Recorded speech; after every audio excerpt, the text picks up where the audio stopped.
네, 이제 브랜드 관리 전략 6강 들어가도록 하겠습니다.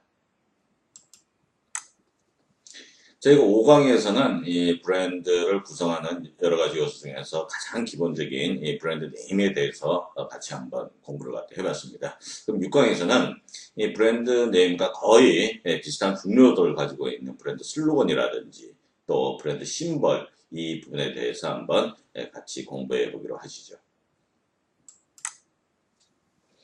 먼저 이제 브랜드 슬로건에 대해서 살펴보고자 합니다. 자, 브랜드 슬로건에 대한 내용은 교재 33페이지부터 35페이지까지 자세히 나와 있으니까 여러분들 꼭 참조해 주시기 바라고요. 자, 브랜드 슬로건은 여러분들이 이제 기본적인 슬로건의 형태는 알고 계실 거예요. 이 브랜드 네임과 이 마크 위에서 이 제품의 성격 또는 서비스의 특징, 이런 부분들을 설명해 주는 부분인데요. 브랜드 네임이라는 이 요소가 굉장히 짧은 글자로 이루어져야 됩니다. 그래서 아무리 그 기업의 가치라든지 또 제품의 특장점을 설명해 주고 싶어도 여의치 않은 부분이 많죠. 그리고 이제 이 브랜드에 대해서 굉장히 많은 정보가 있는데 이런 부분들을 이름과 마크로서 100% 설명해 주기가 힘들기 때문에 이 슬로건이 그 역할을 갖다가 대신해 준다라고 보시면 됩니다. 그래서 이제 정의는 브랜드를 잘 설명해 주고 또 브랜드에 대한 정보를 효과적으로 이해시켜주는 핵심 커뮤니케이션 문구다라고 보시면 되고요. 종류에는 기업 슬로건이라든지 또 상품 슬로건, 또 캠페인 슬로건 등 이러한 종류가 있다라고 보시면 됩니다. 자, 밑에 보면 이제 세계적으로 유명한 그러한 사례들이 나와 있습니다. BMW라든지 또 애플, 또 나이키의 Just Do It, 또 현대자동차 이런 사례들이 나와 있는데요. 이 슬로건에 대한 자세한 내용들을 한번 살펴보도록 하겠습니다. 지금 여러분들이 화면에 보시면은 이 코카콜라 슬로건의 변전사를 보고 계신데요. 대충 세보면요, 20개가 넘습니다. 그래서 이게 이제 처음에 1886년도에 첫 출시할 때부터 2000년까지 계속 슬로건이 바뀌어온 그런 히스토리를 갖다 볼 수가 있는데요. 이 왜 이렇게 많이 이제 슬로건이 바뀌었냐 하면은 여러 가지 이유가 있을 수 있겠습니다만은 첫 번째는 시장의 어떤 경쟁 상황의 변화. 이 부분을 우리가 첫 번째로 꼽을 수가 있겠고요. 두 번째는 제품 자체에서 이제 변화가 될 수가 있고, 또 세 번째는 이 고객들의 어떤 트렌드라든지 기호 이런 것들이 계속 변해갑니다. 그래서 처음에 사용했던 슬로건이 더 이상 경쟁력을 갖지 못할 때 바로 새로운 슬로건을 네임으로 해서 계속 고객과 가까워지고 브랜드 자산 가치를 높일 수 있는 그러한 기회로 삼는 것이 바로 브랜드 슬로건이다. 그렇기 때문에 하나의 슬로건을 계속 가지고 가는 것, 이 부분이 꼭 나쁘다라기보다는 어떠한 변화가 있는지를 기업에서 잘 살핀 후에 어떠한 방향으로 슬로건을 바꿔야 될 것인가 라고 하는 그런 의사결정을 내려서 집행하는 것도 굉장히 중요하다고 할 수가 있겠습니다. 자, 그렇다면은 이 브랜드 슬로건의 이제 여러 가지 역할 중에서 가장 큰 네 가지 역할을 한번 살펴보도록 하겠습니다. 자, 첫 번째는 메시지와 가치를 쉽고 효과적으로 전달을 한다. 제가 아까도 말씀을 드렸습니다만은, 자, 브랜드 네임과 이 마크가 해줄 수 있는 부분이 한계가 있습니다.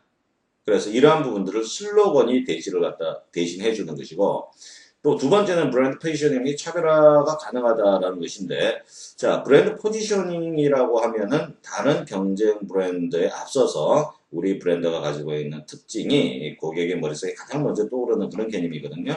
그래서 그러한 부분들을 슬로건이 해줄 수가 있고 그 결과적으로 경쟁 브랜드와 차별화를 시킬 수 있다라는 그런 장점도 가질 수가 있습니다. 자, 세 번째, 네임과 심벌을 가진 모호한 점을 보완을 해주고 또 브랜드 인지도 제고에도 큰 도움을 줄 수 있는 것이 바로 이 브랜드 슬로건이다. 근데 이 브랜드 슬로건은 정말로 그 기업이나 제품이 가지고 있는 가치를 핵심적으로 커뮤니케이션 해주는 그런 문구이기 때문에 그냥 쉽게 만들거나 또 고객들이 이해하지 못하는 것을 만들어서는 절대로 안 됩니다. 그럼 효과가 떨어지기 때문에 그렇다면 과연 어떠한 가이드라인을 가지고 슬로건을 제작해야 되느냐. 자, 제가 6가지를 제시를 갖다 하도록 하겠습니다. 첫 번째는 이제 짧다라는 것이죠. 코카콜라 같은 경우에는 인조이죠. 인조이라는 단어 하나로 그렇게 고객들과 만나고 있습니다. 자, 두 번째는 쉽다. 자, 누구와 보더라도 이해를 잘 할 수 있으면 좋겠다라는 것인데요. 뭐, 옥시크림 같은 경우에는 무엇입니까? 빨래끝 옥시크림, 이러한 부분이거든요. 그래서 고객에게 친근하면서도 이제 쉽게 다가갈 수 있는 그러한 장점을 가지고 있으면서 쉽다라는 그러한 것을 가지고 있고요. 특징. 그리고 명확해야 된다라는 것입니다. 그리고 친근, 매력, 장수 뭐 이런 부분인데 장수라는 것은 이제 오래갈 수가 있다는 것이죠.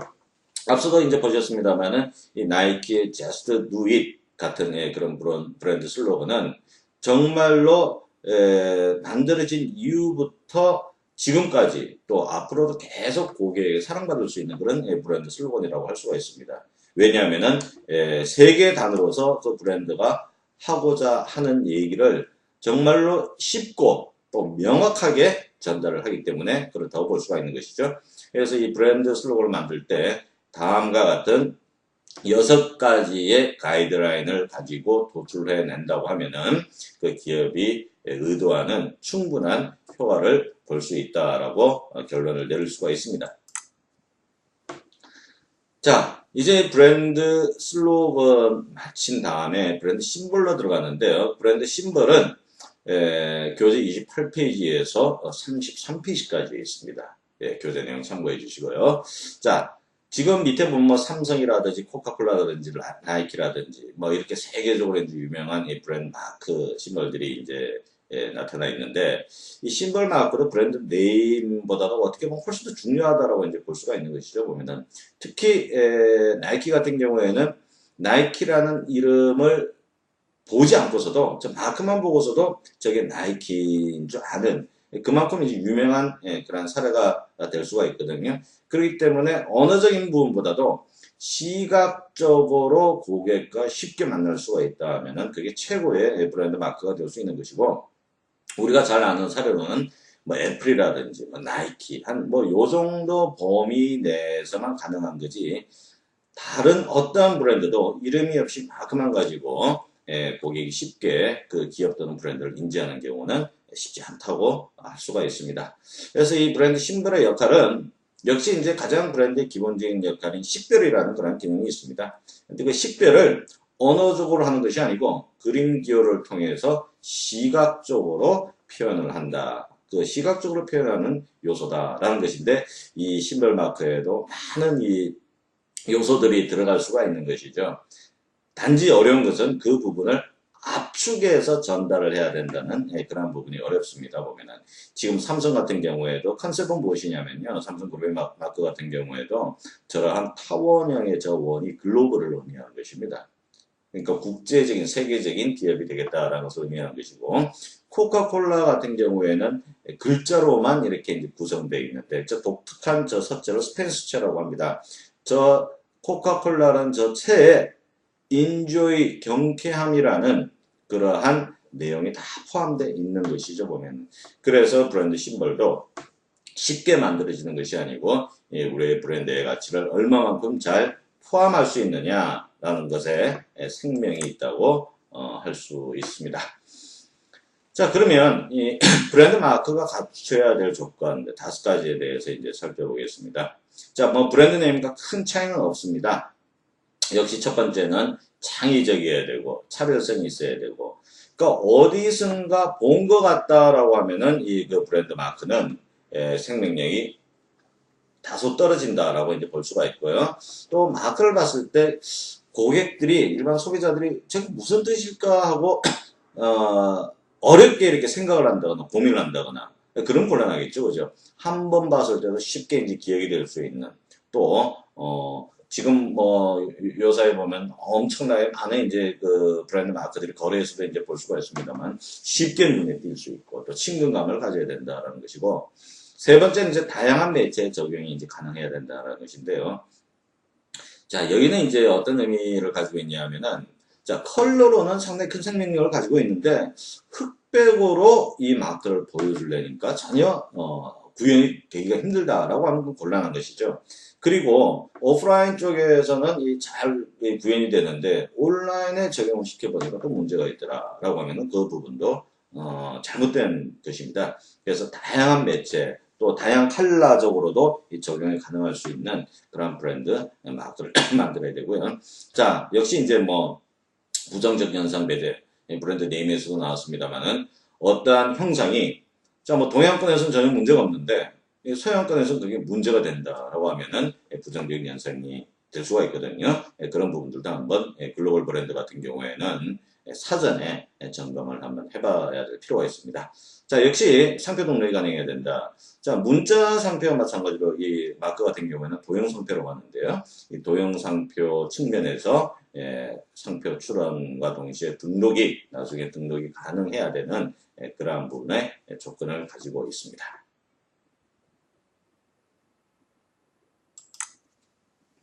근데 그렇다면은 이 브랜드 네임도 이 도출해내기가 쉬운 일은 아닙니다만 이 브랜드 심볼 같은 경우에도 굉장히 어려운 작업이에요. 만들어내는 것이.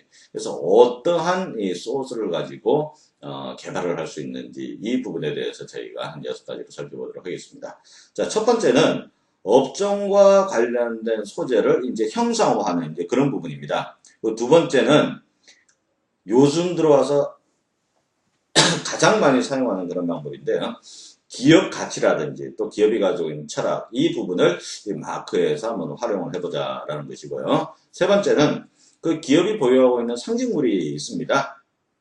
그래서 의미 있는 상징물 이 부분을 활용할 수 있지 않겠는가. 네 번째는 캐릭터라고 하는 여러분들 캐릭터 잘 아시죠? 보면은 마스코트도 될 수 있고 또 그 기업만이 가지고 있는 독특한 그러한 문양이 될 수도 있고 이런 부분을 캐릭터라고 하는데 이런 캐릭터 개발 활용도 가능하고 또 이름 자체를 다섯 번째로 이름 자체를 그림화시키는 것입니다.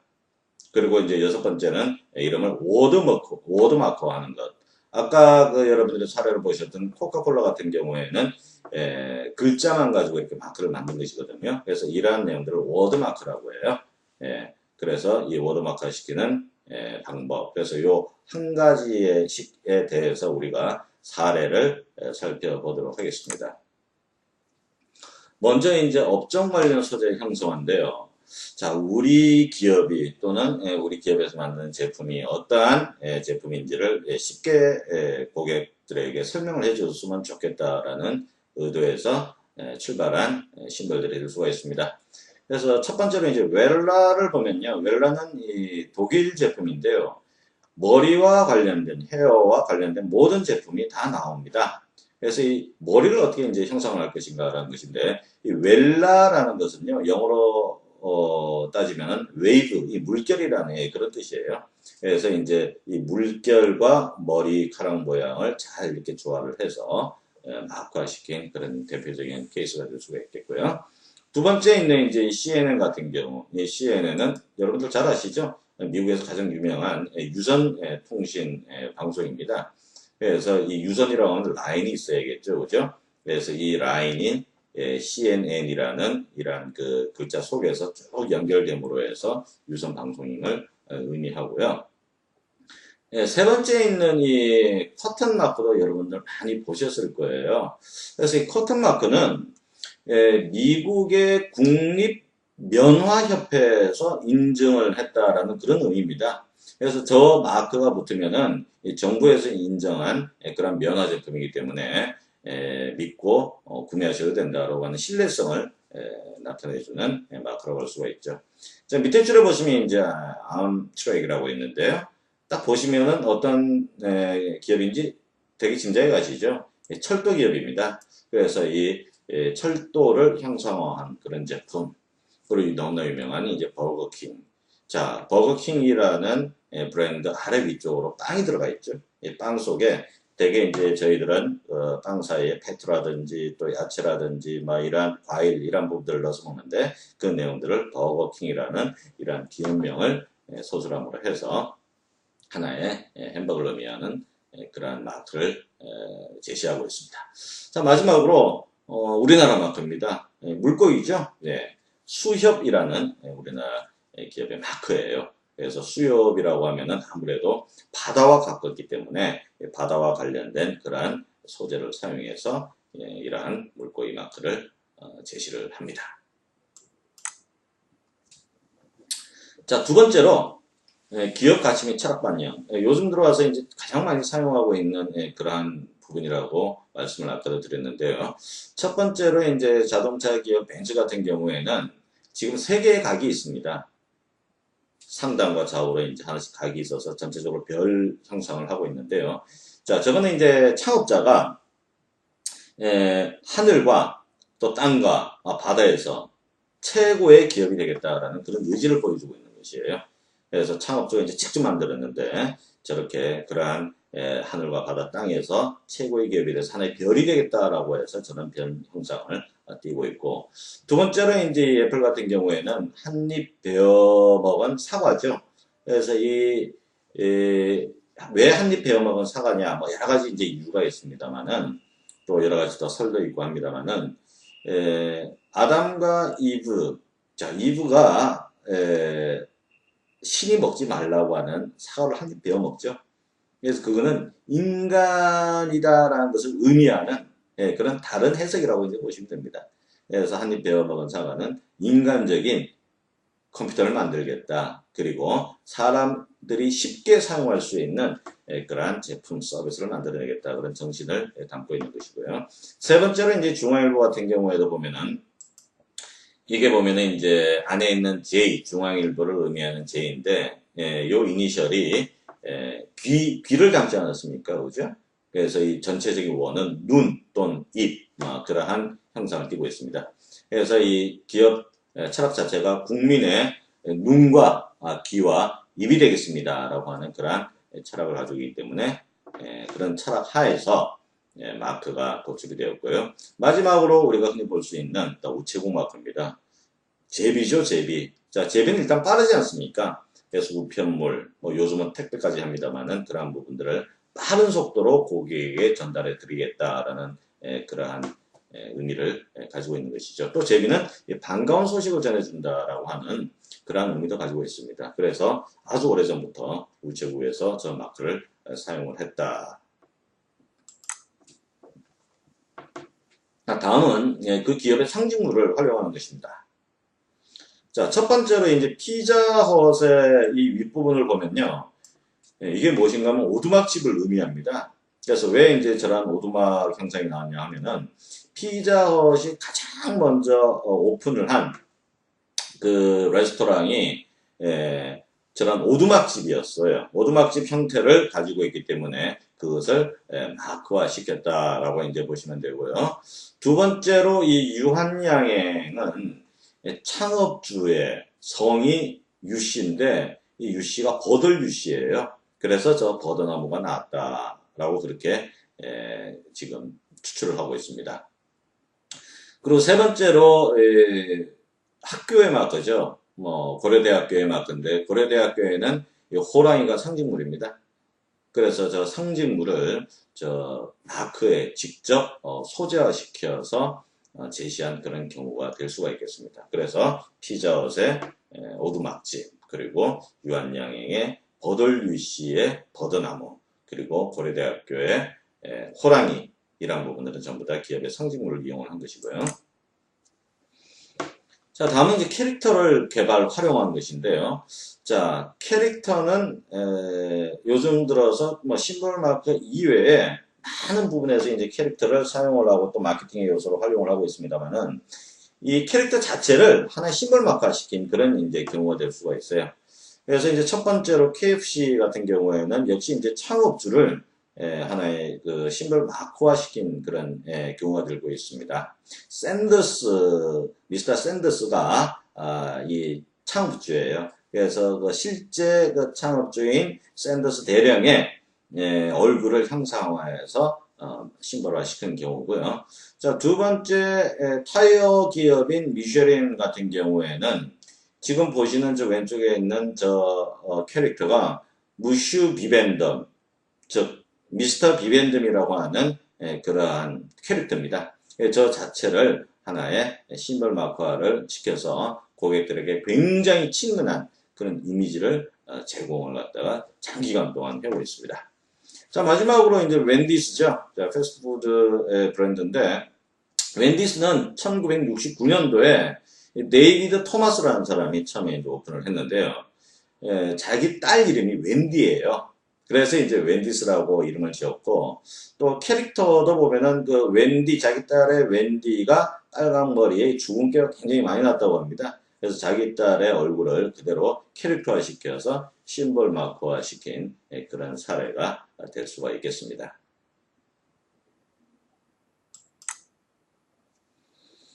자, 다음 이제 기업명을 비주얼화 시키는 경우인데요. 자, 이 사례도 굉장히 많습니다. 그래서 제가 윗줄에는 이 해외 사례, 그리고 밑에 줄에는 국내 사례, 뭐 이렇게 해서 잠시 이제 설명을 갖다 드리면요. 자, 시계로 유명한 이 오메가 같은 경우에는 저 위에 있는 이 오메가라는 이 기호 자체가 오메가를 의미하는 것이죠. 뭐 알파, 오메가 할 때 그 오메가입니다. 그 다음에 이제 두 번째는 애플도 마찬가지죠. 애플 컴퓨터, 애플을 그대로 이제 비주얼화 시킨 경우고요. 세 번째, 폴로. 자, 랄프 로렌 폴로 같은 경우에도 저 폴로 게임, 말을 타고 하는 저 폴로 게임을 그대로 비주얼화 형성시킨 것입니다. 그 다음에 이제 석유 회사인 쉘 같은 경우에는 조개죠. 그래서 이 조개 모양을 그대로 형성화시켰고, 몽블랑은 이 블랑이라는 게 하얗다는 그런 뜻이에요. 프랑스어로. 몬트라는 것은 이제 산을 말하고, 하얀 산인데 왜 하얗냐면 항상 1년 내도록 그 위에 눈이 덮여 있다는 것이죠. 그래서 우측 상단에 보면은 위에서 봤을 때 눈이 덮여 있는 그러한 형상을 마크화 시켰습니다. 자, 밑에 줄에 보시면 이제 우리나라의 사례를 볼 수가 있는데요. 제일은행 같은 경우에는 제일 그러면은 이게 1등이라는 그런 얘기죠. 그 부분을 손가락 형상을 마크화 시켰고, 또 휘닉스 파크 같은 경우에는 이 휘닉스라는 전설의 새죠. 이 새 모양을 형성화시켰고, 또 이 엔젤리너스 커피 같은 경우에는 직접적으로 엔젤이 나오는 것입니다. 그래서 브랜드 네임과 같이 연관을 갖다 시켜주는 경우, 뭐 오뚜기 너무나 잘 아시죠? 보면은 이 넘어져도 다시 올라오는 그런 오뚜기를 그대로 기업명과 심벌화시킨 그런 경우, 또 오크밸리 역시 이제 리조트 브랜드입니다만은 오크나무라는 그러한 비주얼을 그대로 이제 기업명을 형상화시킨 그런 사례가 될 수가 있습니다. 그래서 이 기업명을 비주얼화 시키는 것, 이러한 부분들은 이 외에도 너무나 많은 사례가 있는데, 왜냐하면 이러한 사례를 많이 이제 여러분이 접할 수 있는 이유는 무엇인가 하면 브랜드 네임과 이 시몰 마크가 전혀 이렇게 별도로 놀고 연결이 되지 않는다 그러면은 기억도에서 떨어질 수 있는 그런 가능성이 매우 높습니다. 그래서 이름과 디자인을 같이 연계시켜주는 그런 역할을 할 수가 있다라는 장점이 있는 것이죠. 자, 마지막으로 기업명의 워드마크입니다. 그래서 워드마크라는 것은 아까도 이제 잠시 말씀을 드렸습니다만은 별도의 뭐 그림이 들어가는 것이 아니고 글자로서 그 마크화 시킨 것을 이제 워드마크라고 그러거든요. 그래서 3M이라든지 또 코카콜라, 또 소니, 또 캐논, 밑에 있는 우리나라 이제 국순당, 다음, 포스코, 뭐 위니아만도 이런 기업의 심벌 마크는 보시면은 별도의 그림적인 요소가 전혀 없습니다. 그래서 이제 워드라고 하는 글자로만 이렇게 이제 형상화시킨 그런 경우인데요. 뭐 이랬을 경우에 가장 큰 장점은 무엇인가 하면은 마크와 기업명 또는 브랜드명을 별도로 보지 않아도 된다는 것이죠. 그래서 마크도 기억을 해야 되고 이름도 기억을 해야 되고 그래야 되는데, 이렇게 마크 하나가 이름과 그림을 동시에 해결해주는 그러한 장점을 가지고 있기 때문에 한때 굉장히 많이 유행했던 그런 사례가 될 수 있고, 아직도 이러한 워드마크화를 사용하고 또 새로 개발하는 기업들이 굉장히 많습니다. 자, 이렇게 해서 브랜드 마크 심벌을 만들 때 어떠한 소재를 이용을 해서 도출을 해낼 수가 있냐, 자, 이런 부분들을 우리가 함께 살펴보았습니다. 자, 이렇게 해서 이제 우리가 챕터 2 브랜드 네임과 또 브랜드 슬로건, 또 브랜드 마크 뭐 이러한 세 가지 요소에 대해서 알아봤고요. 우리가 이제 제 7강부터는 이 브랜드 가치 체계라는 그러한 내용으로 공부를 할 텐데요. 이 브랜드 가치 체계는 그 브랜드가 성공하기 위해서 꼭 가져야 될 그런 중요한 내용입니다. 그래서 이 브랜드 가치 체계에 대해서는 저희가 충분히 시간을 갖고 공부를 하도록 할 것이며, 자, 오늘 6강까지 해서 우리가 브랜드 네임, 슬로건, 심볼까지 완료를 하고, 제 7강부터는 브랜드 가치 체계를 우리 같이 한번 본격적으로 공부해 보기로 하겠습니다. 자, 우리 7강에서 다시 만나 뵙도록 하죠. 감사합니다.